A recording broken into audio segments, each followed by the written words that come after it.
So for this example, we want to subtract 51, 44, 5144, to be more careful, in base 7, and 3236 also in base 7. So I'm going to pull this out in the same sort of notation we had before, that longhand notation, because again, we're going to be careful here. We have 5244 in base 7, and 3236 in base 7, and let me straighten this out just a little bit so we actually match those a little bit more, and we'll go ahead. We're going to have to be careful here that these digits are not tens. We have 1s, 7s, 49s, and what is 49 times 7? 343s. Not the nicest numbers, but those are what we're working with because we're in base 7.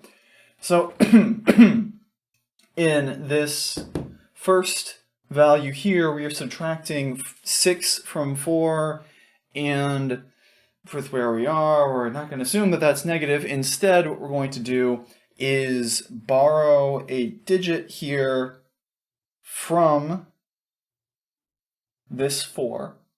So that's going to become a 3. And oh boy, that got weird. And then here in that 4, we can think of that as adding another 7 to it. So instead of something like 4, we have something more like 11. Technically speaking, that's not a 11. It's more like a 1-4. But for the sake of being clearer, I'll call that 11.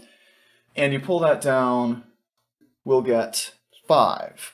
Then at our next step, we're going to look at the next digit. Hey, we took away one value in there. 3 minus 3, that's easy, is 0.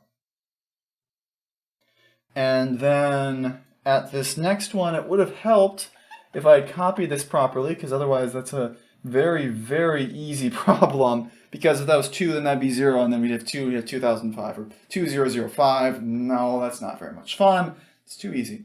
So we're going to make that a 1 like it was supposed to be. Where here, we had the same problem we did before. 1, 2, not quite enough, so we have to borrow a 7 from there, which means we're going to turn this into an 8, or more realistically, in terms of base 7, that would be a 1, 1. But in either case, we're subtracting two digits from something that acts like an 8.